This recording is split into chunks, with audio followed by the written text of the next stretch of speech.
त्यांना रेडियमचा शोध लावण्यापूर्वी त्यांना युरेनियम हवं होतं. त्यासाठी त्यांचा प्रयोग 5 ते 10 वर्ष लांबला आणि पोलंडचे जे काही प्रिन्स होते त्यांनी त्यांना $50,000 मदत केली, युरेनियम पुरवलं आणि त्याच्यातूनच रेडियमचा शोध लागला आणि हजारो आजारांसाठी हा रेडियम आपल्याला उपयुक्त ठरत आहे. त्याच्यातनं त्यांनी स्वतः पेटंट सुद्धा घेतलं नाही आणि जगासाठी गरजूंसाठी ते अर्पण केलं. प्रयोगशील होण्यासाठी, वेगवेगळे प्रयोग राबवण्यासाठी आपल्याकडे काय हवं? संशोधक वृत्ती हवी. आपण जे काही रिसर्च करतो ती गोष्ट आपण आपल्या अंगी आल्यानंतर आपण ती सोडून द्यायला नको. सतत त्याचा आणि त्याचा ध्यास असायला हवा.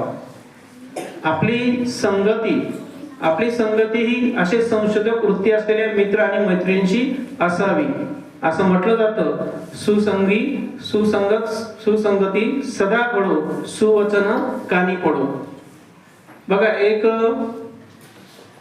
अल्बर्ट आइन्स्टाईन या सायंटिस्टचं नाव ऐकलंय का तुम्ही? Albert Einstein. संगतीचा काय परिणाम असतो? अल्बर्ट आइन्स्टाईन हे संशोधन करत असताना त्यांना वेगवेगळ्या ठिकाणी लेक्चरसाठी, व्याख्यानासाठी बोलवलं जायचं आणि त्यांच्या लेक्चर्स मधून वेगवेगळ्या प्रकारचे नवे शास्त्रज्ञ तयार व्हायचे.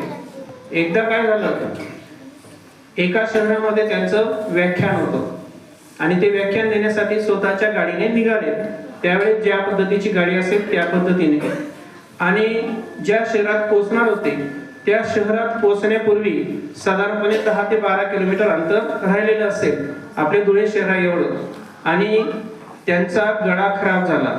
पाणी बदलल्यानंतर गळा खराब झाला त्यांना खोकला आणि बोलता येणं शक्य नव्हतं. मग अशा स्थितीमध्ये करायचं काय? ते त्या शहराच्या जवळ आले.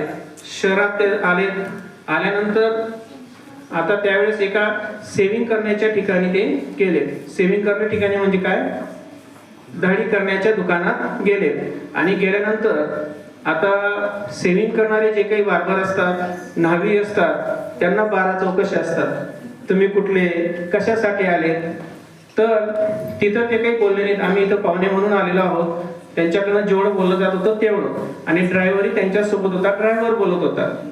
आणि त्यावेळेस त्यांनी सांगितलं की तुम्ही अगदी योग्य वेळेस आले. इथं जगामधल्या महान अल्बर्ट आइन्स्टाईन यांचं व्याख्यान आहे आणि त्या व्याख्यानाचा फायदा तुम्ही घेऊ शकता. माझ्याजवळ आता वेळ नसल्यामुळे मी जाऊ शकत नाही. माझं तिकीट तुम्ही $10 घेऊ शकता. तर त्यावेळेस तो ड्रायव्हर